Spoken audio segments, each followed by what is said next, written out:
이 말씀을 하신 후 8일쯤 되어 예수께서 베드로와 요한과 야고보를 데리고 기도하시러 산에 올라가사 기도하실 때 용모가 변화되고 그 옷이 휘어져 광채가 문득 두 사람이 예수와 함께 말하니 이는 모세와 엘리야라.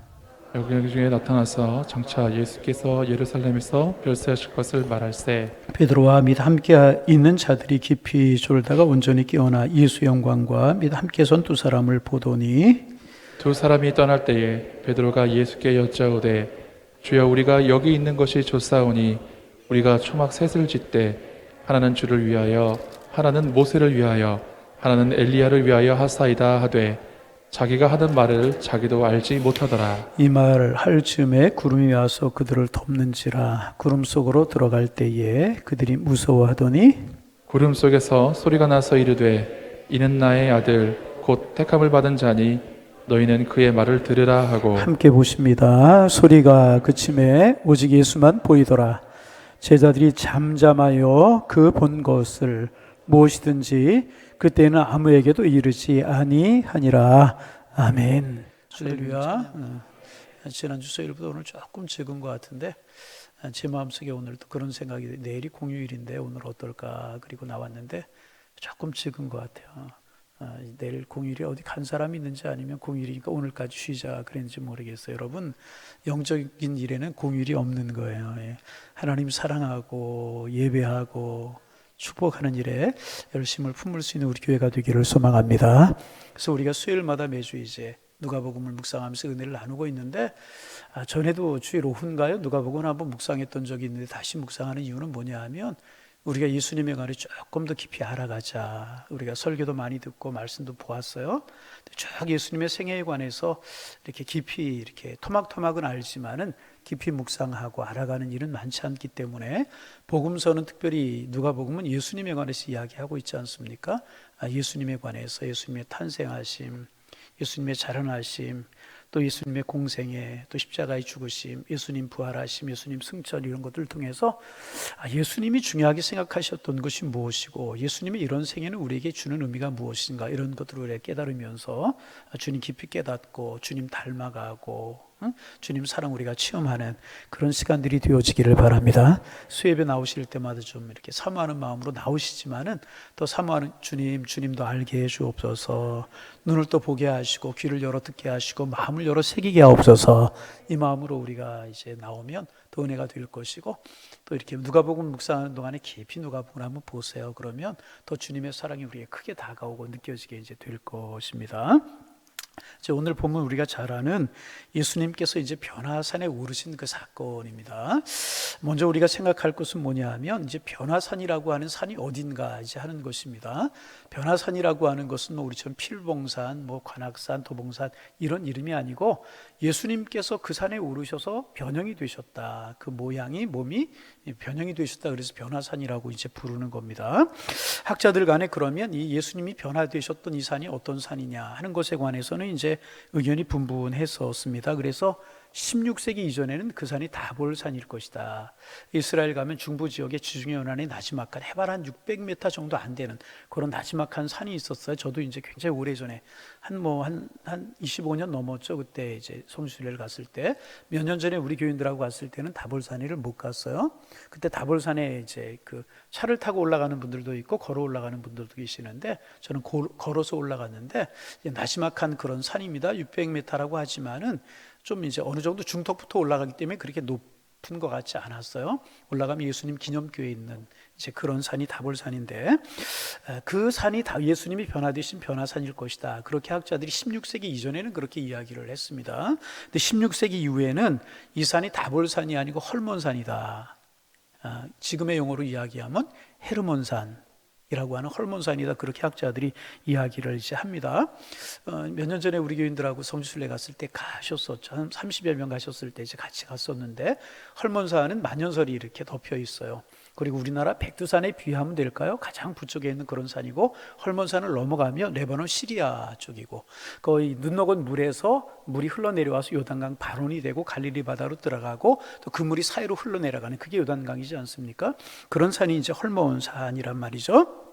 그래서 이제 그 밑에서 사진도 찍고 또 멀리 떨어져 가지고 헐몬산을 배경으로 해가지고 사진도 찍고 이제 그런 적이 있었는데, 말씀드린 것처럼 이제 눈이 쌓여 있고 이제 그런 산, 그래서 이스라엘 사람들 명산이라고 하기도 하고 이제 그래요. 우리나라 백두산하고 비교할 수는 없지만은 위시창이라든지 모든 거 이야기하면 아마 그렇게 이야기해도 이제 뭐 이렇게 큰 무리가 없을 정도의 그런 산이라고 이야기를 할 수가 있습니다. 그래서 16세기 이후에는 이 산이 다볼산이 아니고 이제 그 헤르몬산이다, 헐몬산이다, 그렇게 학자들이 이제 주로 이야기하고 정설로 받아들여지고 있습니다. 그러면 왜 16세기인가? 여러분 16세기, 17세기를 겪으면서 이제 이제 학문 중에서 비학적으로 발전한 학문이 있었는데 뭐냐 하면 인문학이 발달을 해서 인문학이 15세기, 16세기 이후에 가장 많이 발달을 했습니다. 그래서 이런 이야기가 뭐 말씀 나누면서 필요한 이야기인지 모르겠지만 조금 알아두면 좋을 것 같아요. 여러분 아시는 거이기도 하지만, 여러분 보통 세상 학문을 세 가지 카테고리로 이렇게 분류하죠. 세 가지 카테고리. 첫째는 뭐냐면 인문과학, 둘째는 사회과학, 세 번째는 자연과학. 여러분 생전 처음 들었어요? 다 들은 얘기잖아요, 우리. 그래서 여러분 대학에서도 인문계, 사회계, 자연과학, 이제 자연과학계를 이렇게 나누지 않습니까? 그래서 이제 인문계는 철학, 신학, 법학, 뭐 이런 것들, 심리학 이런 것들이 인문학에 속하는 것이고, 사회과학은 사회학, 정치학, 경제학 이런 것들, 이제 사회과학 영역에 속하는 것이고, 그 다음에 이제 자연과학은 우리가 아는 대로 의대, 공대 이런 대학들을 이제 자연과학에 속하는 대학들이라고 그렇게 이야기하지 않습니까? 이렇게 세상 학문을 세 개의 카테고리로 나누는데 15세기, 16세기를 거치면서 기점으로 해서 가장 많이 발달한 것이 인문학이라는 거예요. 인문학이 어떤 거라고 그랬죠? 철학, 신학, 법학, 심리학 이런 것들이 이제 발전이 됐어요. 그리고 이제 이제 16세기 이제 이렇게 인문학이 이제 발달을 하면서 여러 가지 많은 이야기를 할 수 있지만 다 생략을 하고, 그러면서 인문학이 발전하면서 또 발전한 것 중에 하나가 뭐냐 하면 고고학이라고 하는 게 발전이 된 거예요. 무슨 학? 고고학이 무슨 학이에요? 밤에 가서 이렇게 하는 게 아니고, 고고학 이제 자료들을 발굴해내고 뭐 그런 게 이제 고고학이지 않습니까? 그래서 이 고고학이 발달해서 고고학적인 자료들을 발굴하다 보니까 예술이 여러 가지로 이제 다볼산에 가서 연구를 하고, 뭐 고고학적인 문헌들을 캐보고 또 찾아보고 대조를 해보고, 또 헐몬산에 가서 고고학적인 자료들을 발굴해보고, 학자들이 그렇게 하다 보니까 다볼산이기보다는 헐몬산일 거다, 그런 게 이제 학자들 간의 정설로 받아들여져서 16세기 이후로는 이 변화산이 헤르몬산이다라고 하는데 학자들 사이에 거의 의견이 없어요. 그래서 이제 우리나라 이제 계속 말씀드리는 것처럼 백두산 같이 저 북쪽에 있고, 또 명산이라고 부르는 그런 산, 그게 이제 헤르몬산이라고 부르는 그 산이 변화산이라고 정설로 되어 있다. 이런 거 이제 여러분 좀 아시면 좋을 것 같고요. 그곳으로 예수님께서 베드로와 야고보와 요한을 데리고 가셨어요. 다시 누구? 베드로와 야고보. 저 그때 절대로 예수님과 함께 안 갔습니다. 절대로 베드로와 야고보와 요한을 데리고 이제 올라가셨어요. 그런데 이제 성경을 가지고 시비 걸기를 좋아하는 사람들이 있어요. 예수님 왜 편애하시는 거냐? 왜 예수님 편애하시는 거냐? 그러는 사람들이 있습니다. 왜 이들만 데리고 가셨는가? 왜 다른 제자들 데리고 가시지 않았나? 이 다른 제자를 소원하지 않았겠는가? 그렇게 이야기하는 분들이, 시비 거는 사람들 중에 있어요. 여러분 우리 좀 잘 알아야 돼요. 우리가 예수를 믿되 잘 믿어야 되는데 여중생들처럼 믿으면 안 돼요. 여러분 무슨 말입니까? 좀 대범하게 우리가 예수를 믿어야죠. 담대하게 좀 예수를 믿어야 됩니다. 예수님께서 이들을 데리고 한 것은요, 데리고 갈 만한 이유가 있었기 때문에 데려간 것 아니시겠어요? 다시, 데려갈 만한 이유가 있으니까 그들 데려가신 거 아니었겠습니까? 그렇게 봐야 되는 것 아니겠습니까?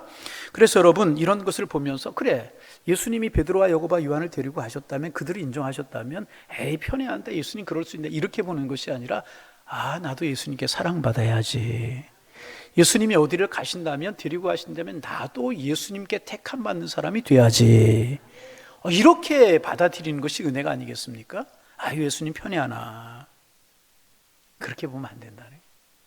베드로와 야고보와 요한을 사랑하신 것은 이들이 주님에 대한 사랑과 충성하는 마음이 다른 제자들보다 뛰어났기 때문이야. 그런 생각을 해요. 뛰어났기 때문이라고 그렇게 생각이 되어집니다. 그래서 여러분 제 교회에서 어떤 분들이 우리에게 적용하면 이렇게 적용할 수 있잖아요. 교회에서 어떤 분들이 교육자들에게 인정을 받아요. 장로님들에게 인정을 받아요. 그러면 그 사람을 보고 셈을 내서는 안 된다. 아이, 목사님이 그 사람 특별히 더 사랑하는 사람, 덜 사랑하는 사람 없어요. 그러나 그렇게 보이거든 왜 그러시? 그렇게 볼 것이 아니라 어떻게? 나도 인정받는 사람이 돼야 되겠구나. 내 열심이, 내 예배 생활이, 내 기도 생활이, 하나님 앞에 살아가는 내 모습이, 내가 주님의 몸된 교회를 섬기는 그 모습이 주님의 종들로부터, 어른들로부터, 다른 사람들로부터 인정받는 사람이 돼야 되겠다. 여러분, 그렇게 생각하는 것이 신앙의 바른 자세 아니겠습니까? 그리고 그것이 선의의 경쟁일 수 있다는 것입니다. 여러분, 저도 그래서 이제 하는 게 있어요. 여러분, 교회도 미안하지만 이제 앞서가는 교회들이 좀 있잖아요. 좀 이렇게 좀 은혜로운 교회가 있고 부흥하는 교회들이 있잖아요. 그러면 제가 부흥하는 교회들 보고 나도 교회 열심히 목회하는데 왜 우리 교회는 안 크고 그 교회만 큰가? 하나님 앞에 왜 우리 교회 이렇게 안 크게 해주세요? 그러고만 있어서 되겠습니까? 아니잖아요. 앞서가는 교회들이 잘하는 것은 뭔가? 부흥하는 교회들의 특징은 뭔가? 기도는 어떻게 하고 예배는 어떻게 하는가? 그들이 주님을 섬기는 모습이 우리 교회와 다른 것은 뭐고, 그 목사님이 목회하시는 모습이 나와 다른 것은 무엇이고, 나보다 하나님을 사랑하는 마음이 무엇인가? 그것을 보고 연구하고 닮아가고 그렇게 하기 위해서 노력하는 것이 목회자적인 자세잖아요. 왜 하나님 나는 안 되고 저들은 잘 돼? 그렇게 보는 것은 신앙의 관점이 아니잖아요. 여러분, 그렇지 않습니까? 여러분, 베드로, 야고보, 요한 집까지 게 뭔데? 절대로 여러분 이런 마음 가지면 이건 신앙의 마음이 아니라는 것입니다. 베드로와 야고보와 요한이 어쩌면 주님께 칭찬을 받도록 하는 것 아니겠습니까? 그게 무엇인가 생각해 보는 거예요. 베드로의 열정일까? 열정하는 만큼은 누구에게 뒤지 않는 사람 베드로였잖아.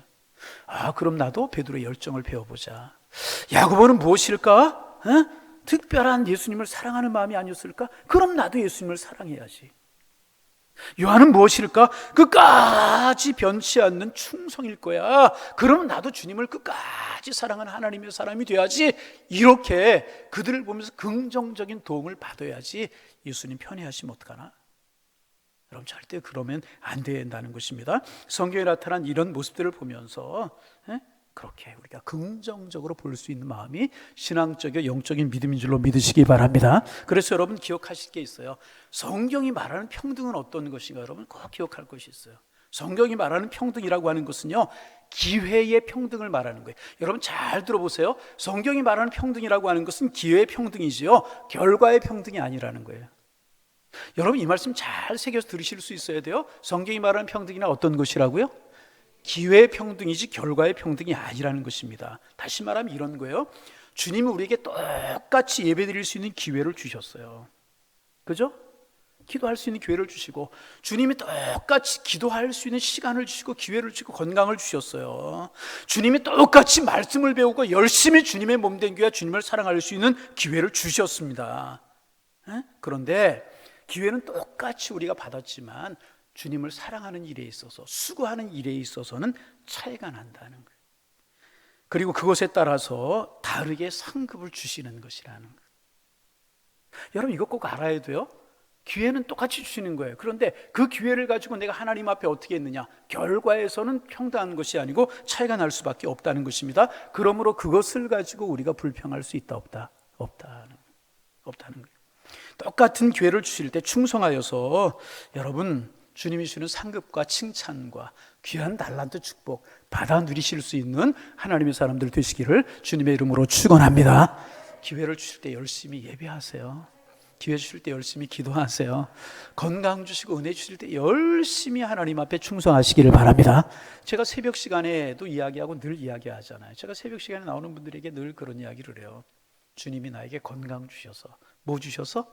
건강 주시고 좋은 환경 주시고 주님을 사랑하는 마음 주셔서 그래서 천국 가는 그 시간까지 어떤 분들을 돌아가시는 그날까지 새벽 기도에 나왔다가 집에 돌아가서 주무시는 듯 하나님의 나라 가셨다고 그러는 분들이 있는데, 하나님 우리에게 건강 주시고 그런 믿음 주시고 좋은 환경 주셔서 늘 새벽 기도할 수 있고 늘 수협에 나올 수 있고 늘 하나님을 찬양할 수 있으면 이게 얼마나 축복이 아니냐, 그런 이야기 하잖아요. 여러분, 기회는 똑같이 주시는 거예요. 근데 기회를 따라 수고한 것에 관해서 결과는 절대로 평등이 아니라고 하는 사실 여러분 꼭 기억하시기를 바라고요. 주님이 예배하도록 주신 기회, 찬송하도록 주신 기회, 헌신하도록 주신 기회, 기도하라고 주신 기회 잘 활용하셔서 베드로와 야고보와 요한처럼 주님 앞에 사랑받으시고 축복의 주인공들 다 되실 수 있기를 주님의 이름으로 축원합니다. 베드로와 야고보와 요한은 12 제자들 가운데 예수님이 특별히 사랑하시는 제자들이었잖아요. 나도 이 모습을 보면서 사랑받는 사람이 돼야지. 여러분, 그들이 잘생겼기 때문에 주님이 그들을 사랑하셨겠어요? 세 사람을? 그들을 예수님께 뭐 좋은 선물을 드렸기 때문에 그들을 사랑하셨겠습니까? 아니잖아요. 예수님을 사랑하는 마음이 다른 제자들보다 뛰어났기 때문에 저는 그렇게 믿어요.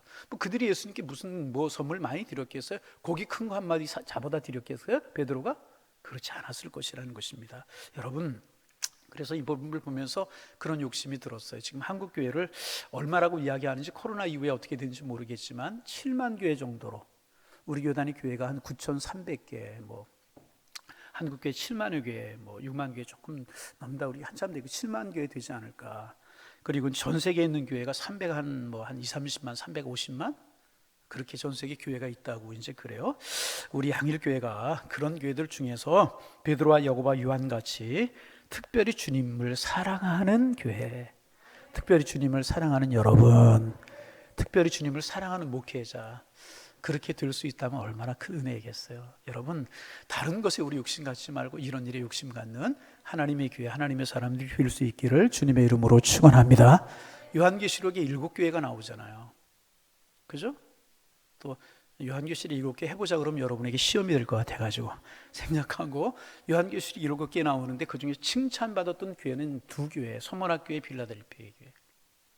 7교회가 똑같이 주님 앞에 택함받고 똑같이 세워졌단 말이죠. 근데 어떤 교회는 저주만 있어요. 책망만 있는 교회가 있단 말이에요. 어떤 교회는 저주와 책망, 그 칭찬이 같이 있는 교회가 있고, 어떤 교회는 칭찬만 있는 교회가 있단 말이죠. 이왕 주님을 섬기고 이왕 주님 앞에 부름받고 이왕 주님 앞에 기회를 부여받았으면 새 제자처럼, 예? 빌라델피아 교회하고 서머나 교회처럼 하나님 앞에 칭찬받을 수 있다면 얼마나 귀한 것이겠습니까? 결과의 우열은 항상 있게 마련이라는, 결과의 우열은. 여러분, 무화과나무의 비유를 알죠? 무화과나무가 똑같이 있어요. 잎만 무성해. 어떤 나무는 열매가 있고 어떤 나무는 열매가 없을 수 있다는 거죠. 기회의 일은 균등한 것이지만 결과는 차이가 있을 수밖에 없다는 것입니다. 꼭 이 말씀 기억하셔서 이 제자들처럼 여러분 사랑하시고 이 2교회처럼 사랑받는 우리 교회가 될 수 있도록 늘 기도해 주시고, 그런 교회 만들어가는 그런 신앙 가질 수 있는 우리 양일의 권속들이 되실 수 있기를 주님의 이름으로 축원합니다. 이 베드로와 야고보와 요한을 데리시고 예수님이 산에 왜 올라가셨는가? 자, 왜 올라가셨는지 성경을 좀 보실까요? 왜 올라가셨나요? 28절에 보면 제가 베드로와 요한과 야고보를 데리고 기도하러 산에 올라가셨다. 뭐하러 올라가셨어요? 기도하러 올라가셨어요. 이 누가복음을 보면 특별한 그런 생각이거든요. 누가복음을 보면 특별히 많이 기록하고 있는 것이 뭐냐 하면 예수님께서 기도하셨던 모습, 우리가 조금 이따 11장을 볼 텐데 예수님께서 기도하시는 하시고 일어서는 모습을 보면서 제자들의 마음속에 기도하고 싶은 열망이 들었어요. 그래서 제자들이 예수님, 세례 요한이가 자기 제자들이 기도를 가르쳐 준 것처럼 우리에게 기도를 가르쳐 주옵소서, 이렇게 이야기하는 면도 있고요. 이 예수님께서 기도하는 장면이 누가복음에 특별히 많이 기록되어 있어요. 그래서 이제 누가복음을 기도의 복음이다, 뭐 그렇게 이야기하기도 하지 않습니까? 여러분 잘 들어보세요. 자, 예수님께서 야고보와 요한과 베드로를 데리시고 따로 가셨어요. 왜 가셨어요? 특별히 맛있는 거 잡수러 가셨나요? 맛있는 거 드라이브 가셨나요? 좋은데 놀러 가셨나요? 아니라는 것입니다. 이 셋을 택해서 뭐 하러 가셨어요? 기도하러 가셨다는, 기도하러. 아멘. 기도의 동역자로 삼으시려고 세 사람을 데리고 가셨다는. 참 이 말씀이 오늘 묵상하다 은혜가 되었어요. 기도하러 가시는데 동역자로 삼으셨다. 우리가 이 세자처럼 예수님의 동역자로 선택받으면 얼마나 좋을까. 무슨 동역자? 기도의 동역자. 무슨 동역자? 자, 전도 기도 이야기만 나오면 대답 소리가 적어진다. 예. 무슨 동역자? 기도의 동역자. 하찮이 말씀에서 육심이 나서 나도 예수님의 기도하러 가실 때 기도의 동역자로 택했던 이 사람들 중에 속할 수 있다면 얼마나 복일까. 아멘. 그런 생각이 들었어요. 여러분, 제자들이 입을 삐죽거릴 리가 없죠. 맛있는 거 드시러 놀러 가신 거 절대로 좋은 데 가신 거 아니잖아요. 뭐 하러 가셨어요? 기도하러 가셨잖아요. 여러분 꼭 이거 기억할 수 있어야 됩니다. 여러분 참 이 기도하러 가셨다는 이 마음, 기도하러 가셨다. 거기에 3명을 택하셨다. 우리 교회에서 여러분 예수님이 오셔서 기도하러 가시는데 함께 갈 사람을 찾으신다면 저와 여러분이 된다면 얼마나 좋겠어요. 아마 수요 예배 나오신 분들은 함께 갈 가능성이 조금 더 많지 않아요. 최소한 3분의 1은 많지 않아요. 그죠? 여러분 주님과 함께, 여러분 따로 한적한 곳이 가지 않더라도 우리가 새벽에 나와 기도할 수 있고 있는 자리에서 기도할 수 있고 늘 기도할 수 있다면 그게 기도의 동역자가 아니냐. 여러분 늘 주님의 기도의 동역자가 되실 수 있기를 주님의 이름으로 축복합니다. 자, 여기에서 이제 조금 더 나아가서 하나 더 생각을 좀 해봅니다. 교회 직분이라고 하는 것을 세워요. 따로 야고보, 요한, 베드로 세웠다는 이것 속에서 우리가 좀 요즘 이제 다음 주 우리가 이제 임직식을 하고 하기 때문에 이런 것 좀 한 번 더 생각해 보기를 원합니다. 여러분 교회에서 저 직분을 사모하고 직분을 얻기를 원하는 건 왜 나쁜 마음이겠습니까? 전 좋은 마음이라고 생각해요. 이왕이면 직분 가져서 직분 받을 수 있도록 신앙생활하고, 직분 받아도 신앙생활 엉터리라면 그게 문제지만 내가 하나님 사랑하고 하나님도 섬기기 위해서 직분이 나에게 필요하고 그게 왜 나쁜 것이겠습니까? 그런데 여러분 기억해야 될 것이 있어요. 교회에서 직분자가 된다는 것은요, 더 큰 십자가를 지는 것이라고 하는 사실을 생각하실 수 있어야 돼요. 오늘 저녁에도 권사님들 장로님들 오셨나 모르겠는데 하여튼 더 큰 십자가를, 예배의 십자가, 다른 사람보다 더 예배 열심히 하고 기도 열심히, 이런 것도 여러분 십자가 아니겠습니까? 여러분 남자 집사님들 여자분들이 더 많이 나왔지만 또 여자 집사님들 장로님의 직분을 사모하고 권사님의 직분을 사모하고 이제 그렇잖아요. 다시 말씀드리지만 왜 그게 나쁜 것이라고, 좋은 거라고 이야기할 수 있습니다. 그러나 왜 직분을 얻자는 거예요? 이렇게 주님처럼 사랑받고 기도하는 일에 동역자가 되고 주님의 나라를 위해서 헌신하고 하나님 앞에 더 큰 책임을 지고 거룩한 부담을 가지고, 그래야 직분에 걸맞는 거지. 사모하는 건 참 좋지만 내가 특별히 일하고 예배하고 기도하는 이런 일이 있을 만큼은 그런 부담 전혀 지지 않으려고 한다면 그 직분이 뭐가 필요한 것이냐 말이죠. 하나님 사랑하는 게 뭐겠어요? 예배고. 하나님 사랑하는 게 뭐겠어요? 기도고. 하나님 사랑하는 게 뭐겠어요? 교회 사랑하는 것이고. 교회 사랑하는 것이 뭐겠어요? 영혼을 위해서 기도하고 애쓰고 그런 것 아니겠냐 말이죠. 여러분 사모하시되 주님을 더 사랑하기 위해서, 주님을 더 잘 섬기기 위해서, 목사님 다른 사람 직분 받고 그냥 대강대강 직분 받은 때부터 더 잘 못하던데요. 그거는 그 사람 이야기고 하늘나라에 가서 상급이 없는 거고, 그건 그 사람 엉터리 같은 사람들이 있을 수 있는 거고, 나는 하나님 앞에서 대강 넘어가는 그런 자세가 아니라 더 주님 사랑하기 위해서, 더 헌신하기 위해서, 주님 사명 감당하기 위해서 내가 이 직분 사모합니다. 그렇다면 하나님 얼마나 기뻐하시겠느냐 말이에요. 하나님 얼마나 좋아하시겠느냐 말이죠. 다 그런 분들 되시기를 주의 이름으로 축원합니다. 주님이 어디 가신다면, 주님이 일을 맡기신다면, 주님이 사랑하신다면 베드로와 야고보와 요한처럼 맡기고 사랑하시고 데려갈 만한 그런 신앙으로, 그런 믿음으로 하나님을 섬길 수 있다면 얼마든 직분 10개라도 받고 100개라도 받아야죠. 그러나 그게 아니고 남이 하니까 하는 건 안 뽑받으니까 창피해서, 이 신앙이 아니죠. 믿음이 아니죠. 그건 직분 받는 자세가 아니라는 거죠. 여러분 여러분 직분 받으시되 더 주님 사랑하기 위해서, 주님의 사역도 신실하게 감당하기 위해서,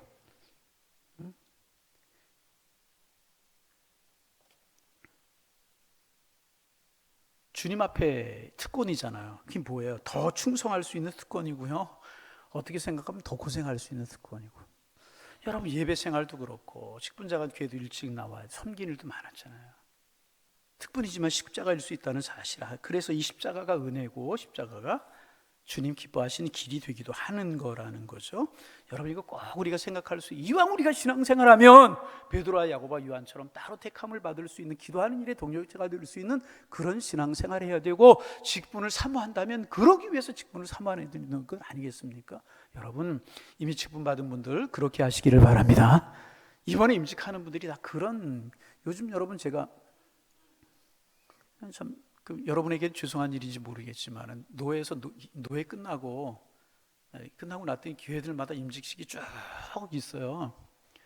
근데 거의 이상하게 거기에 이제 우리 교회도 임직하면 뭐 축사하고 건면하고 뭐 격려사하고 그런 분들이 있잖아요. 노회장님이 설교는 하시지만은 거기 뭐 순서를 하러 오라고 교회마다 이렇게 초청을 해요. 이상하게 이번에는 거의 모든 교회 서로 오라고 그래요. 근데 이상하게 저보러 건면을 하라 그래. 건면 3교회인가 4교회인가 했는데 앞으로 2교회가 더 남았어요. 올 말까지 건면을 하라고 그래요. 기도하면서 무엇을 건면할까? 건면, 직분자들에게 건면, 교인들에게 건면. 그런 고민이 참 돼요. 여러분 다 주님의 직분자라고 생각하고 주님의 이름으로 건면합니다. 베드로와 야고보와 요한처럼 주님이 따로 세워서 함께 기도할 만한 그런 믿음의 사람, 주님을 사랑할 만한 사람들, 주님 앞에 헌신된 여러분들 다 되시기를 주님의 이름으로 축원합니다. 그래야 되잖아요. 이왕 신앙생활을 빌라델피아 교회나 서머나 교회처럼 여러분 사모하실 수 있기를 바랍니다.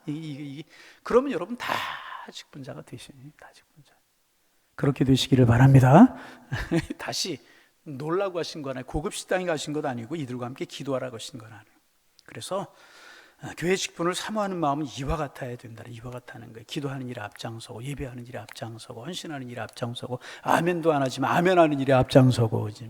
아멘. 예. 뒤늦게 아멘하는 건 소용없어요. 예.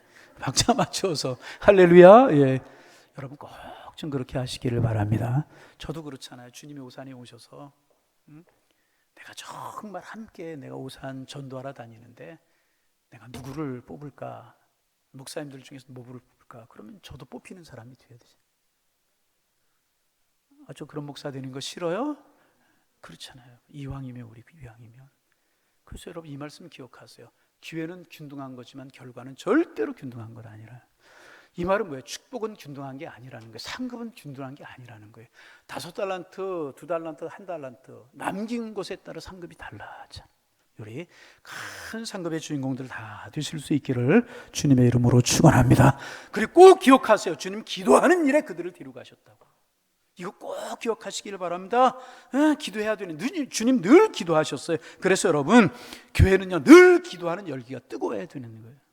기도는 늘, 교회는 기도가 살아있어야 돼요. 살아있는 교회는 늘 기도가 살아있는 교회고요, 죽은 교회는 기도가 죽은 교회라는 거예요.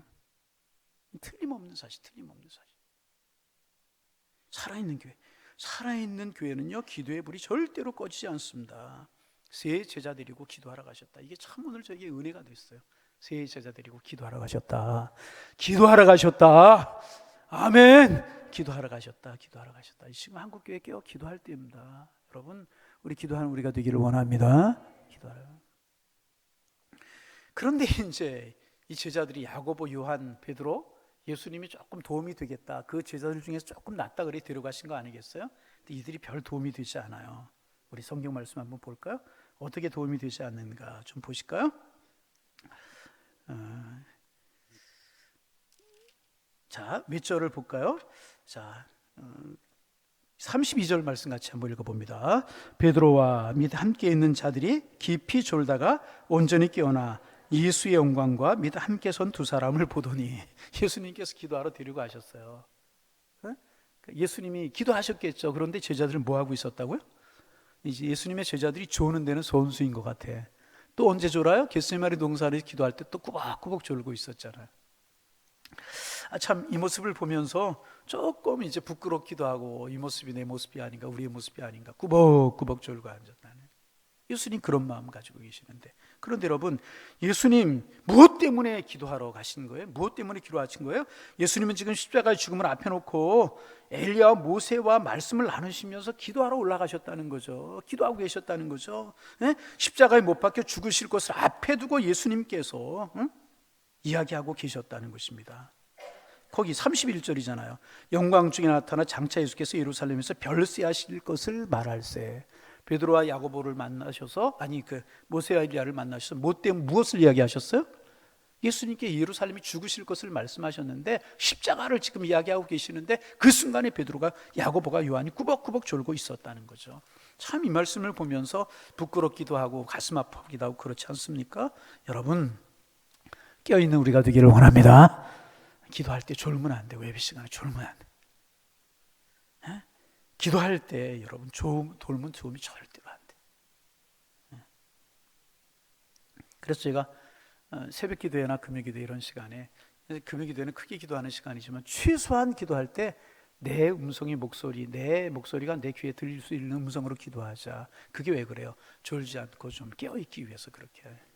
여러분, 우리 기도할 수 있기를 바랍니다. 다다음 주에 임직식이 있는데 임직식을 앞에 놓고 임직자들 좀 나와 기도하시고요. 제가 그렇게 기도하자고 예배하자고 무지무지 강조해요. 무지무지 강조해요. 또 이것은 임직 받으시는 분들의 일만이 아니라 온 교회의 축복이 은혜란 말, 이런 일로 해서 우리 남은 한 주간 기도하는 우리 교회가 되기를 소망합니다. 하여튼 졸고 있었다. 제자들은 기도하는데 예수님이 기도하는데 제자들은 졸고 있었다. 참 마음이 아프기도 하고 부끄럽기도 하고. 자, 우리 오늘 밤 다시 한번 결단하기. 우리 깨어 기도하리라. 우리 깨어 기도하는 삶을 살리라. 제가 보니까 반 정도 아멘을 하신 것 같아요. 우리 깨어 기도하리라. 새벽에도 좀 나오고 금요일에도 좀 나오고. 우리 교회 뭐 강조하는 거 별로 없잖아. 예배 잘 드리자, 기도하자, 성경 공부하자. 전도 별로 강조하는 거 없잖아요. 기도가 살아있는 교회가 살아있는 교회예요. 기도가 죽은 교회, 죽은 교회예요. 우리 예수님 늘 그래서 기도하셨잖아요. 우리 기도하는 우리가 교회가 되기를, 여러분들이 되기를 주님의 이름으로 축복합니다. 자, 그때 이제 예수님의 옷이 변화됐어요. 이제 마태복음에 좀 더 정확하게 기록되어 있는데 오늘 32절에 보면 예수의 영광과 및 함께 선 두 사람을 보았다. 그러니까 예수님께서 용모가 29절에 기도할 때 변화되었다고 그랬어요. 용모가 변화되고 곧이 씌어져 광채가 났더라. 환하게 변화가 되고 영광스러운 모습으로 예수님께서 이제 변화가 된 것입니다. 이런 예 우리가 구약성경에서 찾아볼 수 있죠. 구약성이 시간이 많이 가는데요. 구약성이 찾아볼 수 있는데 출애굽기 34장 29절에 보면 모세가 시내산에서 40주 40야를 금식하죠. 그리고 내려오는데 하나님의 영광이 얼굴에 가득한 거예요. 얼굴에서 광채가 환하게 비치는 거예요. 얼굴의 광채가 너무나 강해가지고 수건으로 가렸다. 수건으로 얼굴을, 이 마스크로 가리지 수건으로 가렸다고 이제 성경에 그렇게 되어 있습니다. 그러니까 이런 일이 구약 시대 때도 있었잖아요. 예수님 때도 있었잖아요. 그런데 제가 분명히 믿기는요, 오늘날에도 이런 일이 있을 수 있다고 믿어요. 저는 틀림없이 믿어요. 이런 일이 있을 수 있다고 믿어요. 여러분, 실제로 기도 많이 하고 성령 충만한 분들 얼굴이 다른 것 여러분 느껴보셨습니까? 여러분, 저 신방 가면 가정의 분위기도 느껴지거든요. 가족의 분위기도 느껴집니다. 영적인 분위기가 느껴집니다. 여러분들의 가정 영적인 분위기가 환하게 밝기를 바랍니다. 그래서 중학교 때 은혜 받았어요. 그때 막 한국계 성령운동이 일고 막 그럴 때였었잖아요. 그때 교회 한 권사님이 계셨는데 연세가 참 많으셨던 것으로 지금도 기억이 나요. 그런데 얼굴이 아기 같았어요. 아기. 깨끗하시고 밝으시고 항상 웃으시고 저희들 위해서 기도해 주시는데요. 왠지 모르게 범접할 수 없는 그런 영적인 기운이 느껴지는 분이 계셨어요. 여러분, 그런 분들이 있습니다. 거기까지는 아닐지라도요, 정말 성령 충만하고 기도 많이 하는 분들은요, 얼굴에 보면 느껴지는 것이 있습니다. 여러분, 틀림없이 그래요. 여러분, 끝나고 나가시면서 엘리베이터에서 계단 올라가서 서로의 얼굴 한번 보시기를 바랍니다. 서로의 한 분의 얼굴. 지금부터 웃는 얼굴을 좀 연습하시잖아요. 얼굴 한번 좀 보세요. 그런데 예수 믿으면서도 얼굴이 험악한 분이 있어요. 교회 와서 뭘 그렇게 인상 쓰게 있는지. 세상쯤 다 짊어지고 온 게 교회니까 그럴 수도 있지만, 여러분, 예수 믿으면은요, 변하게 되어 있어요. 변하게 되어 있습니다. 여러분, 예수 믿으면 마음에 평안이 있고 기쁨이 있잖아요. 아멘. 기쁨 얻으시기를 바랍니다. 그러면 얼굴이나 표정이 말이 펴지게 되어 있는 거예요. 펴지게. 구부라진 것이 펴지게 되어 있는 거예요. 말이 펴지고 언어가 펴지고 구부러진 게 펴지게 되어 있는 거예요. 여러분, 예수님은 하나님의 영광 가운데 계셨기 때문에 그 용모와 옷에서 환한 광채가 났다. 이따 나가다 보지 말고 지금 한번 볼까요? 옆 사람 한번. 여러분, 이런 환한 얼굴, 축복된 얼굴, 성령 받은 얼굴, 은혜 받은 얼굴, 이런 얼굴 가지고 이야기, 여러분 신앙생활해가는 우리의 모습이 되기를 소망합니다. 다른 사람의 얼굴을 좀 밝혀주고, 그래서 오베드돔의 얼굴의 뜻이 얼굴을 붉히는 자라고 늘 말씀드리잖아요. 제가 지난주 어디 가서 이런 말씀드렸는데, 그렇잖아요. 여러분의 환한 얼굴, 성령 충만한 얼굴, 기쁜 얼굴, 평안한 얼굴을 보면서 다른 사람이 좀 은혜 받고 도전 받고, 아, 예수 믿으면 저렇게 되는구나. 아멘. 자, 큰일 났네요. 시간 이제 30분 다 돼가는데요. 그리고 거기서 모세와 엘리야가 나타났어요. 모세와 엘리야를 보내셔서, 왜 모세와 엘리야였을까? 모세와 엘리야 하나님이 보내셔서 예수님과 대하게 하며 예수님 이제 어떤 예수님께 용기를 드리고 또 예수님을 경배하기 위해서 모세와 엘리야를 보냈다는 것이 학자들의 이야기입니다. 그래서 이제 십자가를 앞에 놓고 신학자들의 이야기가 두 인물, 구약의 대표자잖아요. 그래서 이제 모세는 십계명을 받은 말씀의 대표자라고 이야기하고, 엘리야는 불의 사자, 하늘에서 불이 내리고 비가 내리고 막 그랬잖아요. 불의 사자라고 이야기합니다. 그러니까 권능의 대표자. 그러니까 예수님 양편에 예수님을 보자 하는데, 예수님을 경배하는데 구약의 두 사람, 말씀과 권능 대표하는 두 사람일 것이다. 학자들이 그렇게 이야기합니다. 이제 말씀을 대표하는 한 사람, 권세를 대표하는 두 사람이 예수님과 함께 이야기하며 예수님께 경배하고 예수님께 힘이 되고 도움이 되고, 그래 하나님께서 이 두 사람을 보내신 것이다. 이제 학자들이 그렇게 이야기를 합니다. 모세와 엘리야가 주님과 대화하는 모습을 보고 베드로가 이야기를 합니다. 33절 말씀 우리 같이 한번. 33절 읽습니다. 몇 장 33절이죠? 자, 두 사람이 떠날 때에 베드로가 예수께 여짜오되 주여 우리가 여기 서인 조사오니 우리가 초막셋을 줄 때 하나는 주를 위하여 하나는 모세를 위하여 하나는 엘리야를 위하여 하사이다 하되 자기가 말하는 것을 자기도 알지 못하더라. 이게 유대인의 관습이었다고 그래요. 귀한 손님이 오면 그 귀한 손님들이 묵게 하기 위해서 초막을 짓는 것이 관습이었다고 그래요. 그런데 꿈에도 그리던 모세가 나타났잖아요. 모세 다 알아, 이스라엘 백성들이. 엘리야 다 알잖아요. 그 꿈에도 보고 싶어 하던 그 모세 엘리야가 나타났죠. 너무너무 너무 귀하게 생각해서 세 사람을 위해서 이제 예수님과 함께 초막셋을 짓겠습니다. 얼마나 감격스러우면 이렇게 하겠습니까? 그런데 그 다음에 하는 이야기가 뭐냐면, 이제 이게 이런 것이 누가복음의 특징입니다. 누가 뭐라고 기록하고 있냐면, 자기가 하는 말을 자기도 알지 못하더라. 꾸벅꾸벅 졸다가 눈을 번쩍 떠보니까 막 이게 놀라운 사건이 벌어진단 말이죠. 그게 좋아 보이긴 좋아 보여요. 그러니까 초막셋을 짓자고 그랬는데 자기가 하는 말도 자기가 알지 못하더라. 이런 말을 우리말로 뭐라고 그래요? 자다가 봉창, 이런 일. 실제로 그런 이야기죠. 실제로 그런 말이라는 거죠. 이제 하여튼 같은 그렇게 베드로가 자기가 하는 말을 자기도 알지 못했다. 이제 그런 이야기입니다. 그래서 이제 모세와 엘리야는 떠나가고 오직 주님만 보이더라. 그래서 제가 건너뛰어서 좀 이야기를 합니다. 여러분, 모세, 엘리야, 예수님 초막셋을 짓고자 했다고 했는데 누가가 왜 자기도 알지 못하더라, 왜 이야기를 붙였을까? 그런 이야기인지 좀 해보면 그렇습니다. 이때까지만 해도 제자들이 예수님을 잘 몰랐어요. 근데 구약에 훌륭한 모세가 나타났어요. 훌륭한 엘리야가 나타났어요. 야, 우리 선생님들 저분과 같은 분이시다. 그래서 똑같이 모세를 위하여, 엘리야를 위하여, 누구를 위하여? 예수님의 초막셋을 지켰다. 여러분 기억하시기를 바랍니다. 모세와 엘리야는 절대로 예수님과 동격일 수가 없어요. 그렇잖아요? 예수님은 하나님이시고요, 하나님의 아들이십니다. 그런데 모세와 엘리야는 종일 뿐이에요. 모세와 엘리야는 절대로 예수님과 동격이 될 수 없는 분이라는 거죠. 그래서 여러분, 모세와 엘리야를 보면서 우리가 열심히 신앙생활하고 열심히 기도하면 어느 정도 모세와 엘리야 그런 경지에 갈 수 있는 것 아닌가? 여러분, 그럴 수 있잖아요. 근데 예수님처럼 될 수는 있어요, 없어요? 없는 거예요. 그런데 이제 모세는 예수님을 잘 이해하지 못했기 때문에 이런 이야기를 한 것이다. 자, 그 다음에 이제 말씀 더 해야 되는 시간에서 말씀을 마무리하겠습니다. 예수님은 하나님의 아들이십니다. 하나님의 아들도 기도하러 야고보와 요한을 데리고 산에 올라가셨어요. 여러분, 우리도 기도하는 삶을 살아가기를 원합니다. 제자들 뭐 했어요?